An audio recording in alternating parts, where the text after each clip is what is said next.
新しいディスカバリー。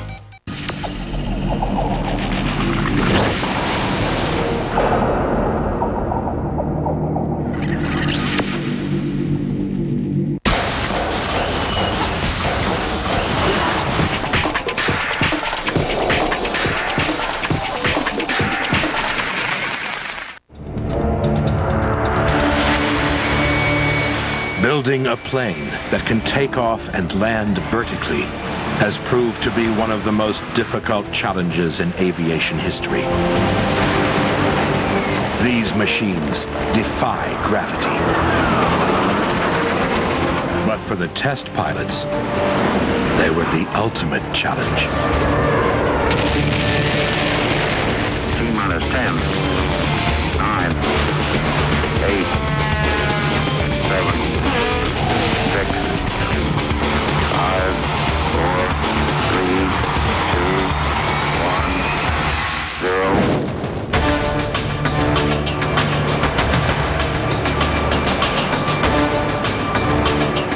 The Harrier, the only vertical takeoff and landing jet plane in the world.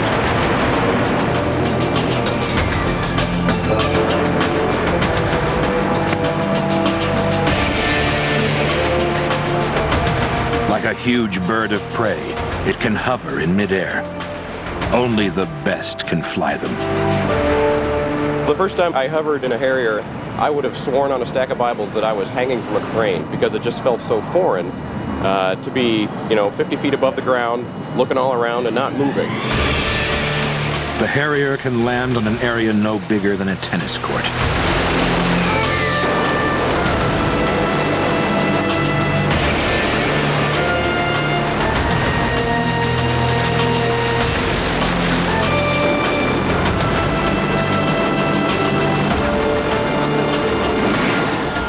This unique airplane was designed to take off and land without a runway. The Harrier combines the best of planes and helicopters. Helicopters can take off and land anywhere, but they can't fly very fast. The current world airspeed record, held by a Lynx helicopter, is only 249 miles per hour. But the Harrier can reach speeds up to 730 miles per hour. For the pilots, it's the ultimate thrill. The Harrier is a blast to fly. It's one of the most difficult airplanes, which means that it takes the best pilots to fly it. Harriers are flown by the top American and British pilots. It's a thrill to fly it. I don't understand why every 10-year-old boy doesn't want to come and do the job I do.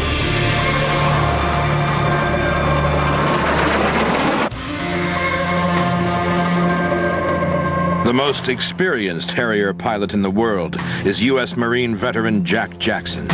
Well, when you walk out to the flight line to fly a Harrier, it's always a thrill, no matter how many times that I have done it, no matter how many times that you strap it on. It's just a wonderful, wonderful feeling, and I've enjoyed immensely over the years. Jackson has flown over 5,000 hours in Harriers, more than twice the hours of any other pilot in the world. When he first learned to fly the plane, back in 1971, the training was highly unorthodox. We didn't have two-seaters back then. We didn't have simulators even. Your instructor was in a pickup truck sitting below, and I'll never forget it. The first time I got it up, I got up in the air and I went, "Okay, God, if you can get this down, I think I can handle the next one." And the brief was, if your instructor came up on the radio and said, "Throw out your wallet," that meant you were about to crash. Jack Jackson is now a test pilot at Boeing, responsible for testing every new Harrier AV-8B. This is the AV-8B. It's the second Harrier ever built, and we use it as a tech demonstrator here at Boeing. You look down the intake, and it's a huge engine. The engine is a thoroughbred. This airplane flies on the engine, very similar to conventional airplanes flying on the wingtips. If you look here, you've got auxiliary air doors, as we call them, a term that we use as aux air doors for auxiliary air. The auxiliary air is used in the hover. and it takes extra air in because the airplane's not moving forward to take it down the intake. Obviously, the next thing that you're probably curious about are the nozzles. In the cockpit, you may have seen a little lever about the size of my finger, and it's a black lever, and you move it back, and when you move it back, these nozzles swing down. This one here, and this one here, and there's two on the other side, just like it. And that's how she hovers, because when the thrust is going this way, it's going like that. Good example, take a blow dryer when you dry your hair in the morning, push the blow dryer here, hair's gonna go this way. Put it here, hair's gonna go that way. Pretty straightforward.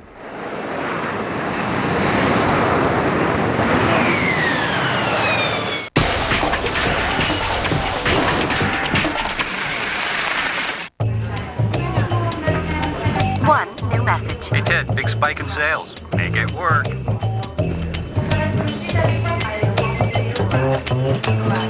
Business changes rapidly, which is why HP ProLiant servers with high-performance Intel Xeon processors can be remotely managed from anywhere. So wherever you are, it's like taking your data center with you. Demand more. Demand HP ProLiant servers. 日本最大の映画専門チャンネル CSN1 ムービーチャンネル。9月はカンヌ映画祭脚本賞受賞、アカデミー外国語映画賞受賞の戦争ドラマノーマンズランド。ハリウッドスターが自分のキャリアを語る貴重なインタビュー番組を一挙放送。スーパーインタビューアンコールスペシャルなど充実のラインナップ。 CSN1 ムービーチャンネルへの加入のお問い合わせはスカイパーフェクト TV カスタマーセンターまたはお近くのケーブルテレビ局まで。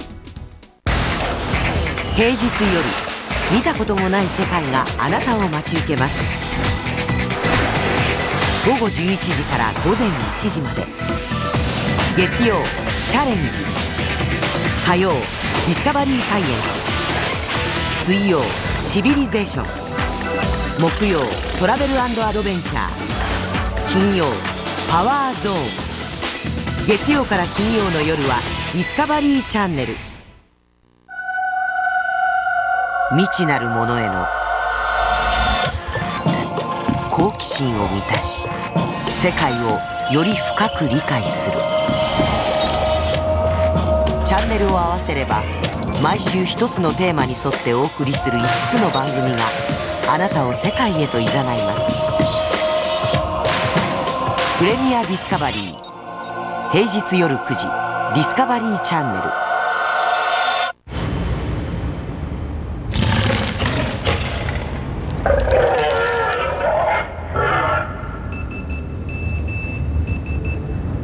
ご心配なく、これからは携帯が見たい番組のスケジュールを知らせてくれます。新しくなったディスカバリーのホームページでお申し込み手続きが簡単にできます。さらにメールマガジンでチャンネル最新情報もキャッチ。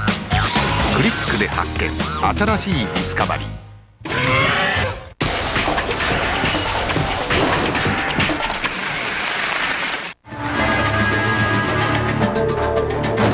I like this airplane far better than any airplane I've ever flown, and I've flown lots in my time. But the reason I like it, it's the difference. It's like a sports car. It just fits around you. It's maneuverable. And it can do so much. It can do all the conventional things, yet land on your backyard. So I like it.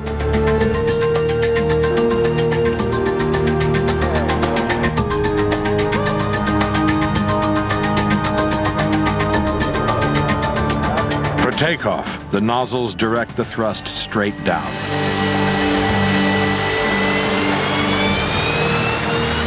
As the aircraft lifts off, Jackson rotates the nozzles to horizontal for forward flight.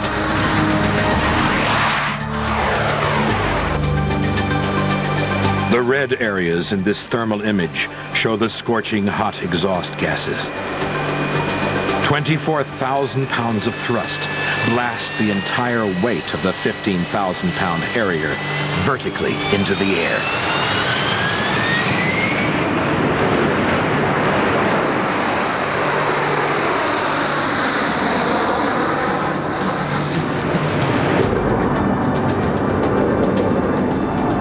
To land the aircraft, Jackson approaches the landing area like a conventional jet. But then he rotates the jet nozzles so they point directly down. The water is not flowing.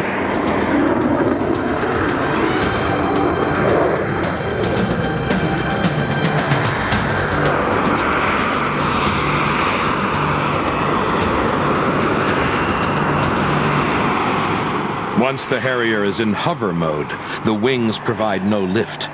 The entire weight of the aircraft is balanced on the thrust from the 4 engine nozzles.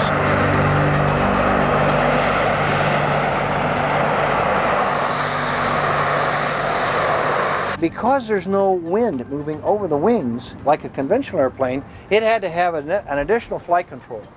These flight controls are called puffer ducts. And they're right out here on the wingtips, and there's one in the nose, one on each wingtip, and one back in the tail. And when he moves those flight controls, these puffer ducts move and help the airplane move when it's in the hover. And that's how we hover it, and that's how you see the turns on the spots and the bows and the side to side.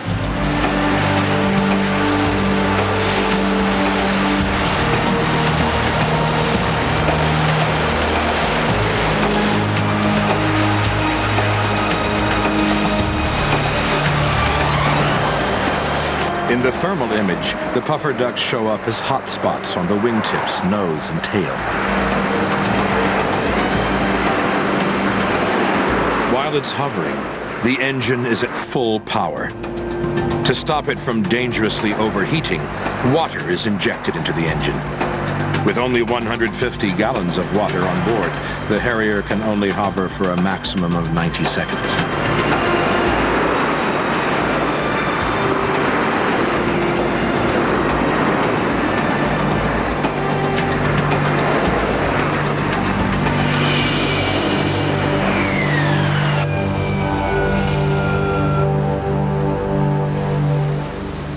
The largest Harrier force in the world belongs to the U.S. Marines. The Marines are on permanent standby to land thousands of troops anywhere in the world. This assault force of 3 ships is led by the USS Saipan. It carries 6 Harriers, capable of delivering awesome destructive power.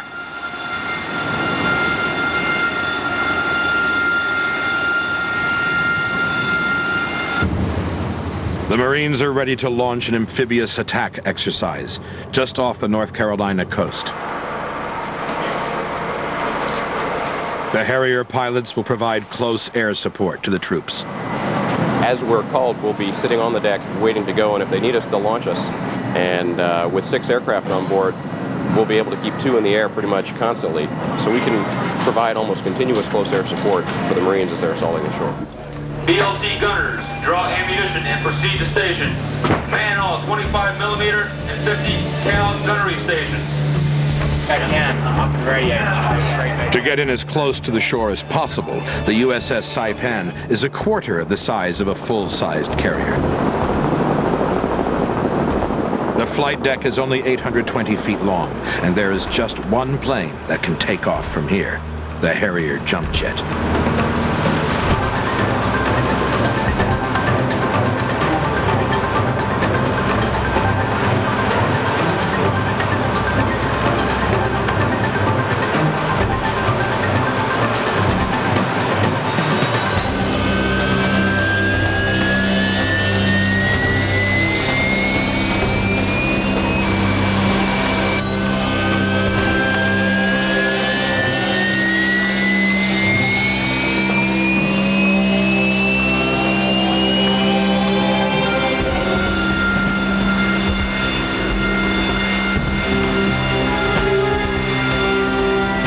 Although the Harrier can take off vertically, when it's fully armed and loaded with fuel, it needs a short runway.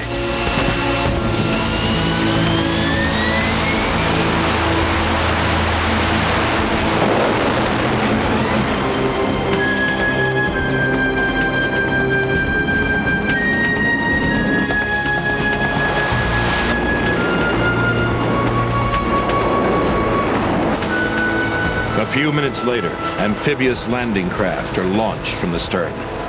They carry the first wave of Marines, whose task is to establish the beachhead. The Harriers fly in to wipe out key enemy positions and clear a path for the troops.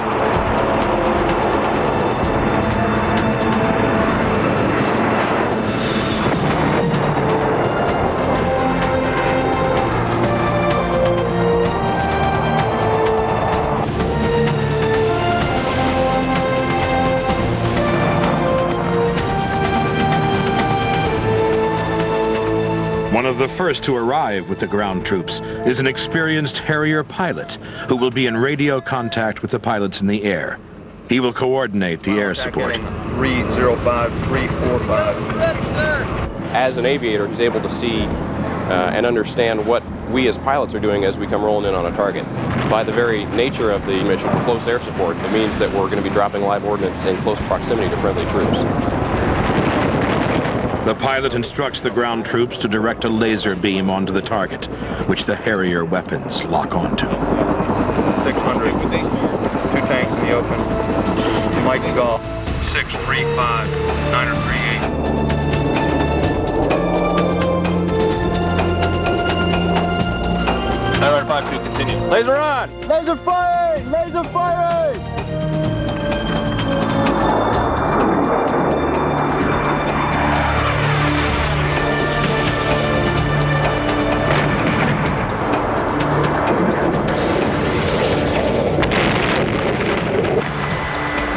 Jump jets are extremely rugged.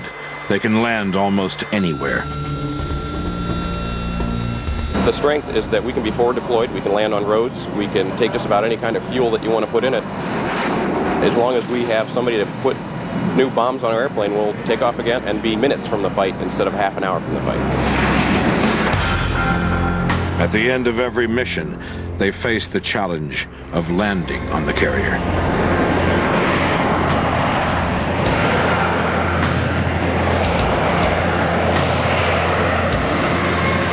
To help them slow down, the pilots direct the Harrier nozzles forwards.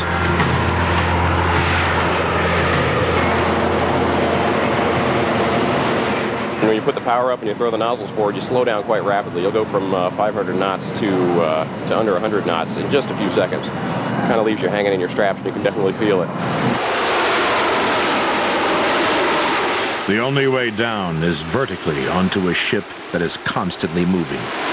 But once you're in a steady state hover, the reaction control vents on the nose, wingtips, and tail of the airplane provide you some factor of stability while you're getting most of your thrust from the 4 main nozzling.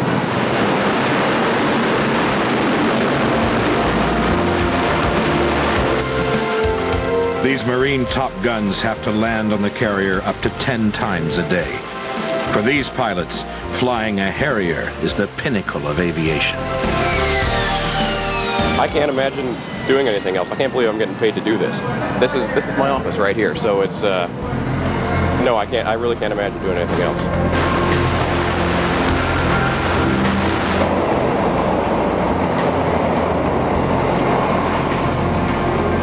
The unique control system of the Harrier is the result of 50 years of development. Since the 1940s, designers around the world have been trying to make an aircraft that could take off using as short a runway as possible. During World War II, the German Luftwaffe attached rockets to their planes to reduce takeoff distance.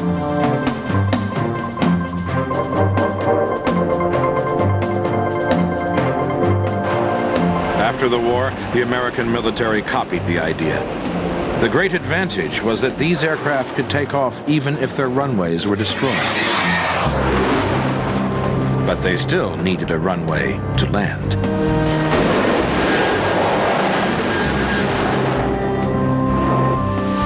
The Ryan Company tried a new approach with a plane that was designed to take off and land on its tail. The Vertijet used all the thrust of the engine to blast it into the air, and then it tilted into position for conventional flight.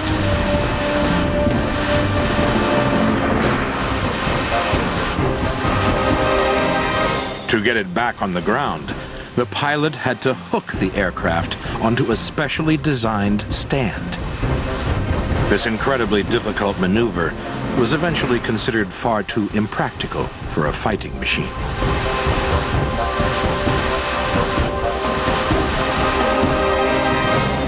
The first conventional aircraft that could take off and land vertically was the Bell X-14. It had 2 jet engines in its nose, and the thrust was deflected downwards to keep it in the air. It was underpowered and could barely lift its own weight. The designers experimented with all types of engine configuration.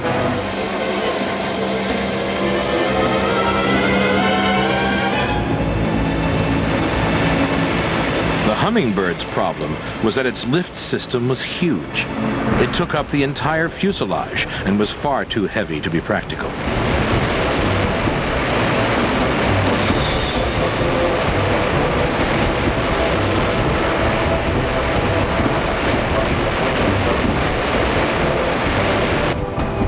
Across the Atlantic, British engineers experimented with their flying bedstead, designed and built at the Rolls-Royce Aero Engine Company.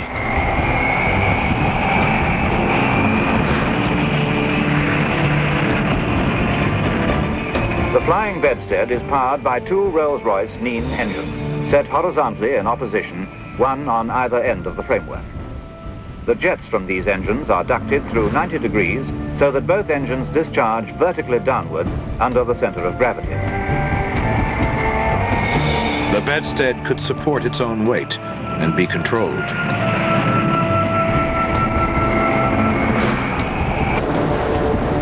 The British were so encouraged by their success that they went on to build the Short's SC-1. In this prototype, there were 5 engines, 4 for vertical lift and 1 for forward flight.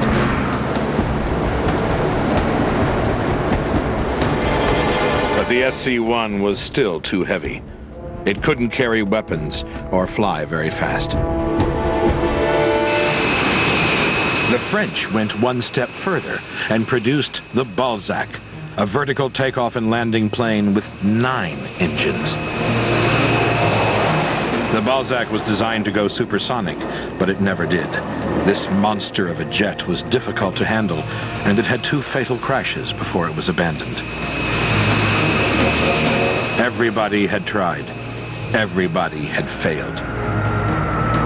Finally, it was an independent French engineer who came up with an idea that was to lead to a breakthrough in vertical flight.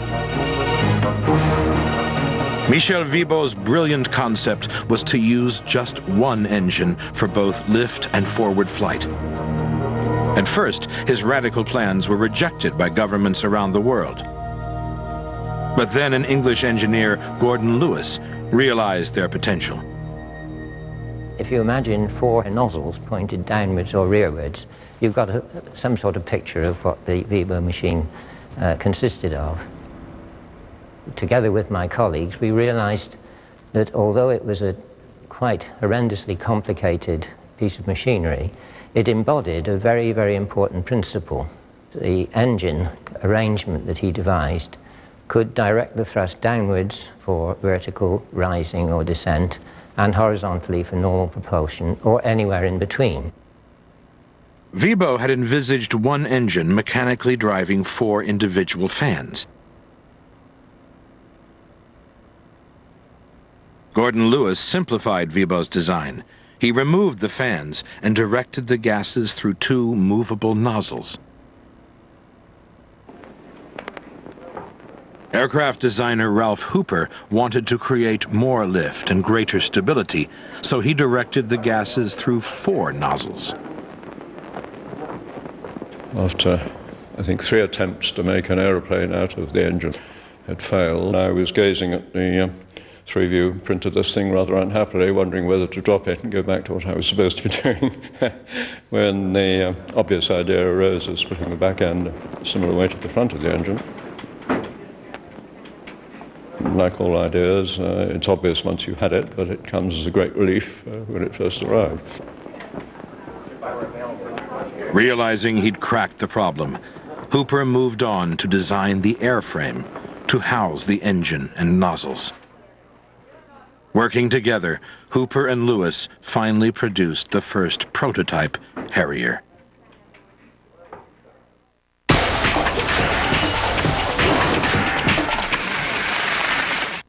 Ballad selection from J-POP 切ないほど心に響く J-POP 名曲バラードを集めた通販限定の豪華スペシャル CD 全集。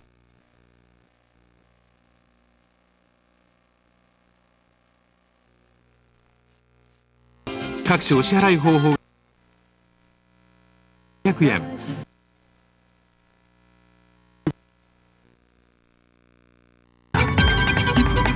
地球に満ちるエネルギーが指し示す次なる世界の姿を分析というハイテクノロジーが明らかにしていく。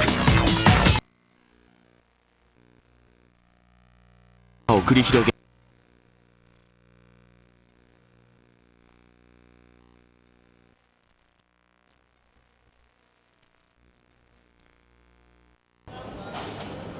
The key to the Harrier's revolutionary design was the Pegasus, the first single engine powerful enough to lift a full-size military airplane.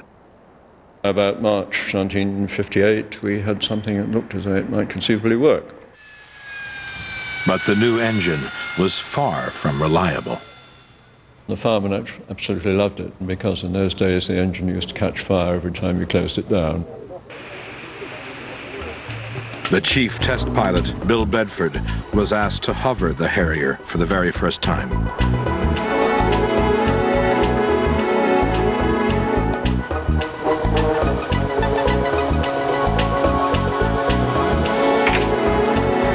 In the early tests, the aircraft was tethered, and the engine produced barely enough thrust to lift it off the ground.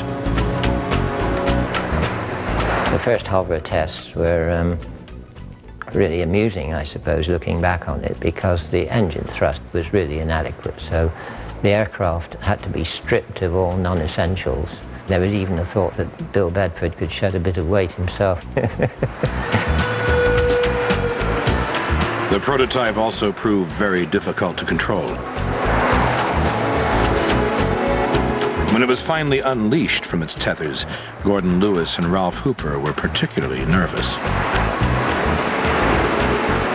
I was petrified with fear and anxiety.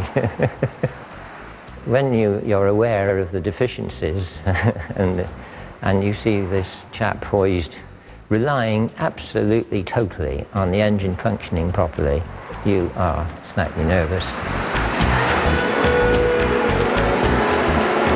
I was quite glad when the pilot throttled back and put it back on the ground again. Nevertheless, it worked. In just 3 years from the first drawings, the Harrier was born. Top test pilot John Farley found it difficult to control. The aeroplane at the beginning required more skill to fly it than I had, and I don't like leaning on luck, and every time I got out of the thing, I thought, I'm glad I didn't break it. Near the end of its display, something goes wrong. At first, the Harrier was unpredictable. Bad luck for Britain.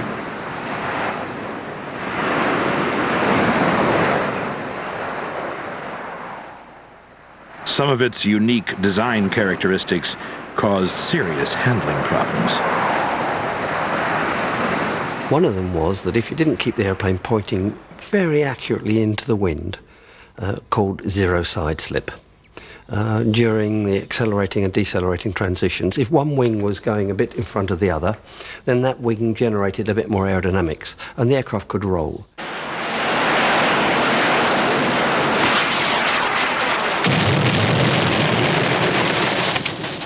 It was an awkward, nasty little aeroplane at that time, but the vision of what was on offer was just mind-boggling. And the rest was just detail, which one knew that the scientists and the engineers would get sorted out. The problems were overcome. Soon, John Farley became a master at demonstrating the incredible Harrier.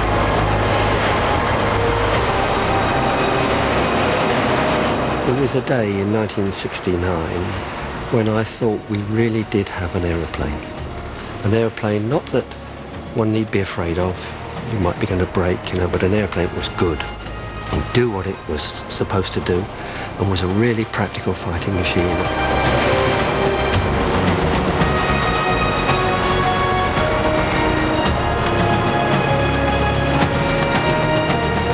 In 1969, the Soviet Union was flying supersonic MiG-21s. The British Air Force wanted fighter jets that could, at the very least, match the MiGs for speed.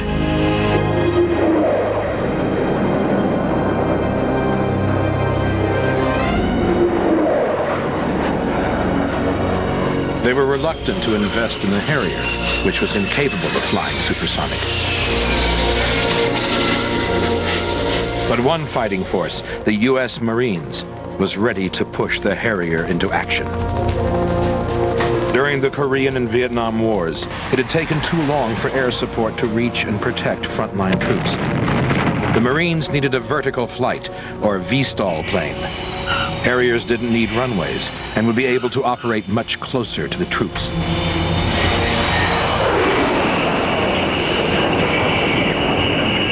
The Marine Corps had been looking for a V-stall aircraft for a long time.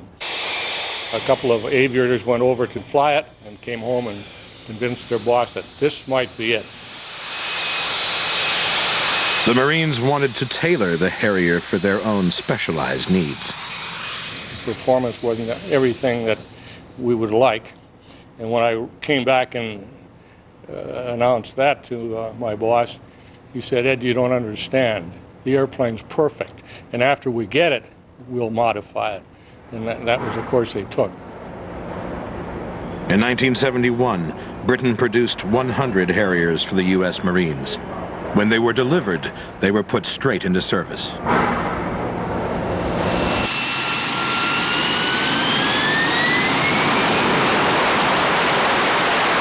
I think they were so concerned with this aircraft that they put their very best pilots on it. I mean, something like 25% of that first squadron were actually graduate test pilots. They had 0 accidents for the whole of the first 2 years, absolutely 0. And so they started to post youngsters to it, in particular helicopter pilots, because this thing hovered, and so you put helicopter pilots in it, don't you? Well, the helicopter pilots had no trouble with the hovering, but they were bumping into hills at 550 knots at low level and so on, because they just hadn't got the sort of currency for fast jets. Between 1974 and 1978, there were 19 crashes.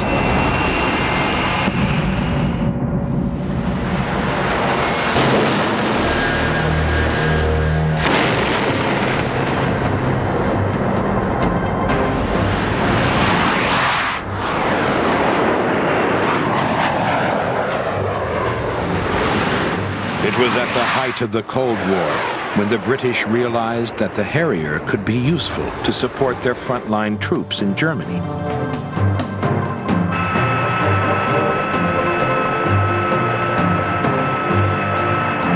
The aircraft could hide in forests and take off vertically from small clearings. The Harriers soon became an essential part of NATO defense. Today, the Royal Air Force and Royal Navy have a single combined Harrier strike force.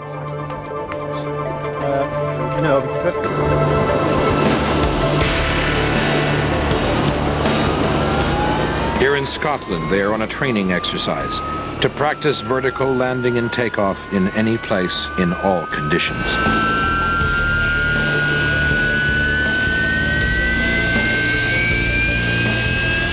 Poison 1, check flaps, clear takeoff the strip, wind 03010.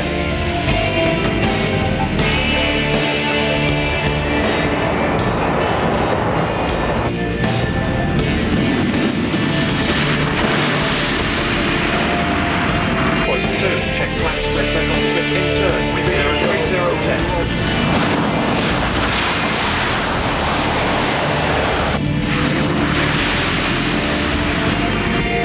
RAF pilot Pat Voigt is flying the latest Harrier on a practice bombing run.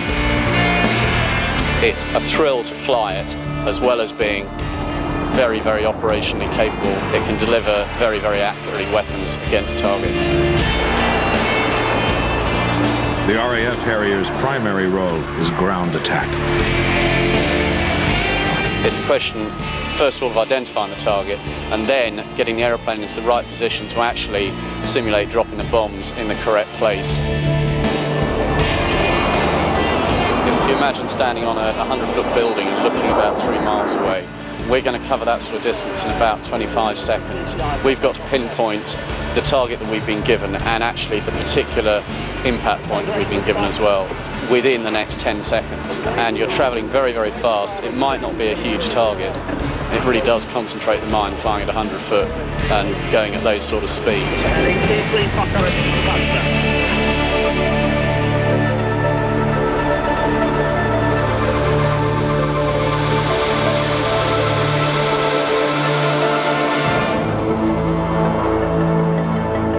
The British strike force combines the air-to-air agility of the Sea Harrier with the pinpoint accuracy of the RAF ground attack Harrier.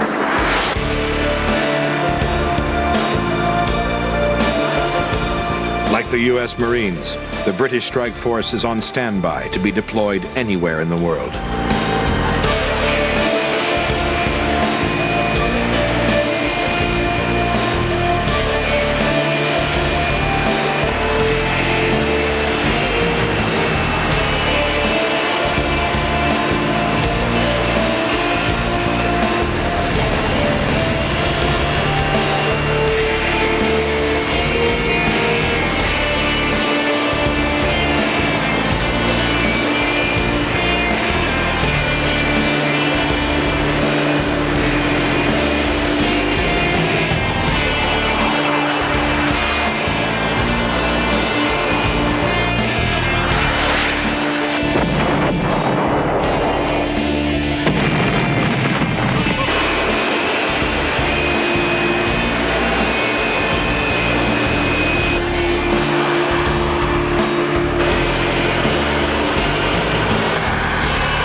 The Pegasus engine, originally designed 40 years ago, still powers every Harrier.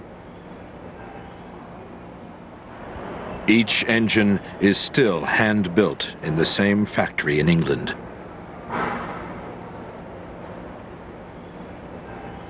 With new metals and ceramic materials, the engineers have been able to improve the efficiency of the Pegasus and double its power.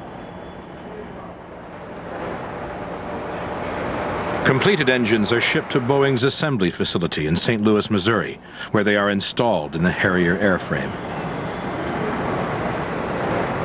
Today's Harrier II has the same basic design with the 4 adjustable nozzles, but the airframe has been considerably modified. The original Harriers, the Harrier I, that was a result of Rolls-Royce and then Hawker Siddeley, was an all-metal construction. When we went to the Harrier II, went to more composite, modern technology. The wing and the forward fuselage is mostly built out of composite materials, and you get weight advantages with similar type strength in that construction. With added power and a lighter body, the Harrier II is able to carry more armaments than ever before. During the Gulf War, the U.S. Marines deployed 88 Harriers, which were able to operate from much closer to the front line than conventional bombers.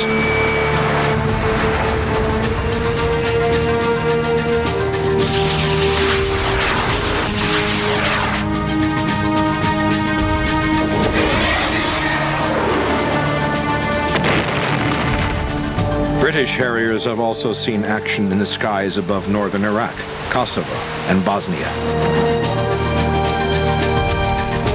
The Harrier is still the only proven vertical takeoff and landing aircraft in the world.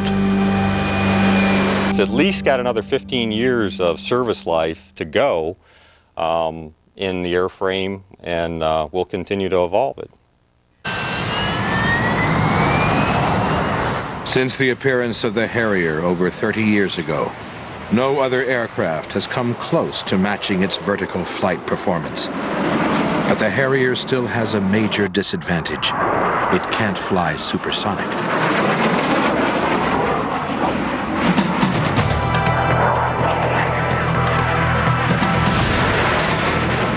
Eventually, the Harrier will be replaced by a new airplane, the Joint Strike Fighter.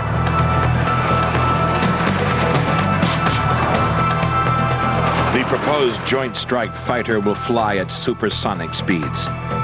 There will be 3 versions of this aircraft. The first will be a conventional takeoff fighter bomber.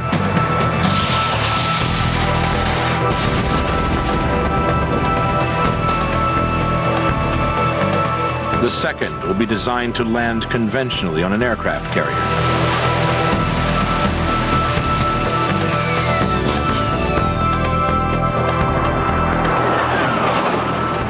The third will be the first vertical takeoff and landing aircraft that can fly faster than the speed of sound.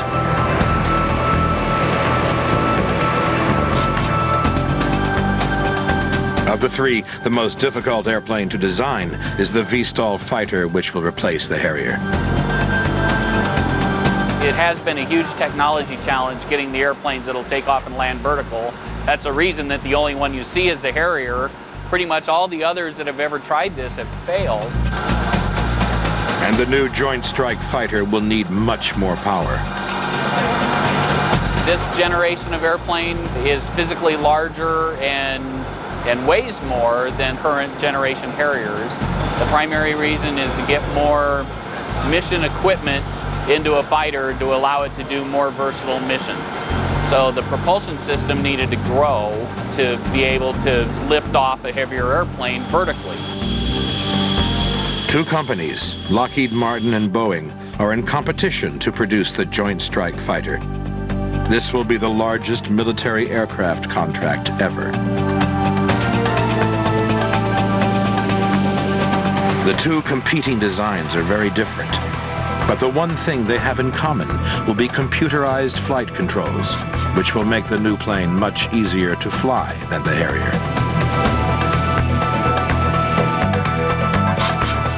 At Boeing, the control systems are being tested in a simulator by ex-Marine Harrier pilot Dennis O'Donoghue. We really designed the airplane with the aim of having what we call carefree handling qualities. If the pilot lets go of the stick in a hover, the aircraft will just stabilize itself there until he's ready to get back in the loop and command it to do something else. I can remember back to my first days flying the 88A, I didn't dare take my hand off the stick.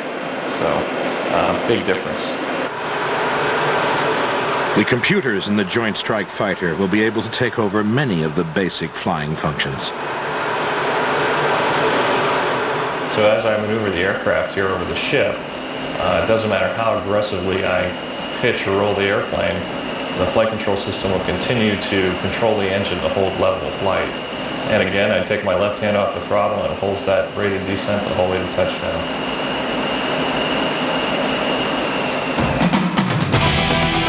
Once the Joint Strike Fighter makes its maiden flight, it will be a huge leap forward in aircraft design. The first supersonic fighter capable of vertical flight.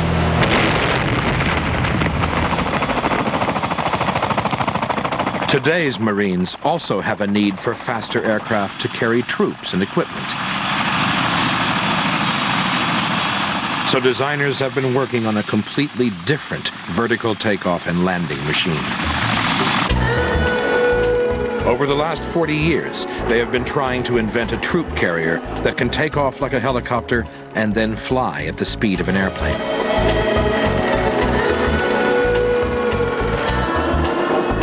It sounds simple, but in practice, it's extremely difficult.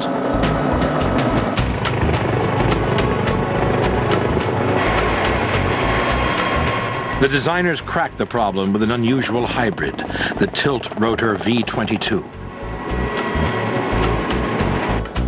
After extensive evaluation of the prototype, it is about to enter service with the U.S. Marines. Unlike a Harrier, we are a rotary wing-borne aircraft and/or a wing-borne aircraft, not a jet-borne aircraft. So we basically have the same fuel flow whether we're hovering or whether we're flying as an airplane. The airplane has been designed to ferry troops and equipment to the front line. The ramp and door, split ramp, split door assembly allows very broad, easy access to the cabin for embarking or disembarking up to 24 combat troops or up to 20,000 pounds of internal cargo. Fairly easy to get on and off the airplane. When it takes off, the prop rotors lift the V-22 like a helicopter. As the aircraft gains speed, the rotors gradually tilt forward and work like normal propellers. In forward flight, the wings provide 100% of the lift.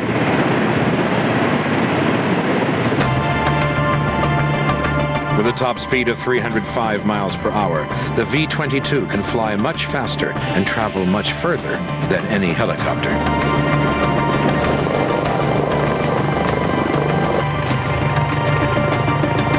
This huge leap in vertical flight has been made possible by military investment. But these machines also have other roles. The V-22 design has been modified into a civilian 9-passenger plane that has the potential to transform intercity travel.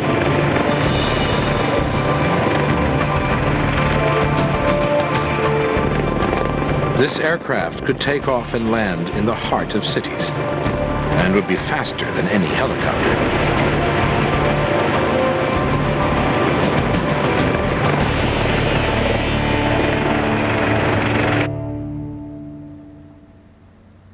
It's even possible that sometime in the future, vertical takeoff and landing technology could revolutionize the family vehicle.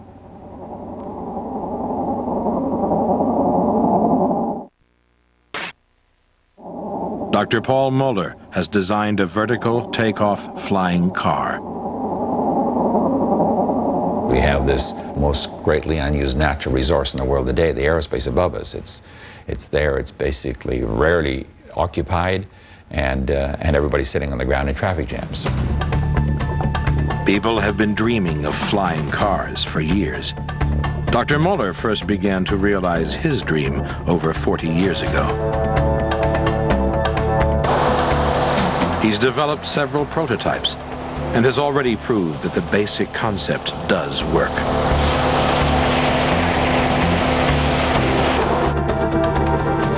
In Dr. Moeller's flying car of the future, you won't need to learn to fly.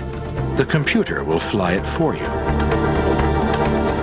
You won't be a pilot, you'll be a passenger. You'll get on board, you'll select a destination, and it'll just take you there and land you there. You can take off vertically from your backyard and then transition into aerodynamic or forward flight. With personal vehicles like this, commuters could travel from home to work in minutes. Flying cars would eliminate gridlock on the highways.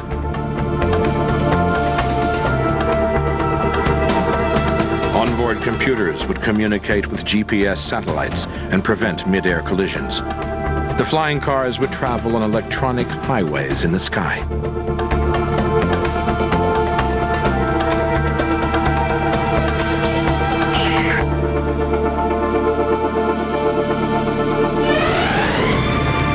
Over the last 50 years, there have been dozens of attempts to produce the ultimate vertical takeoff and landing aircraft. The holy grail of aviation design. Only one aircraft has successfully proved itself in action: the Harrier jump jet.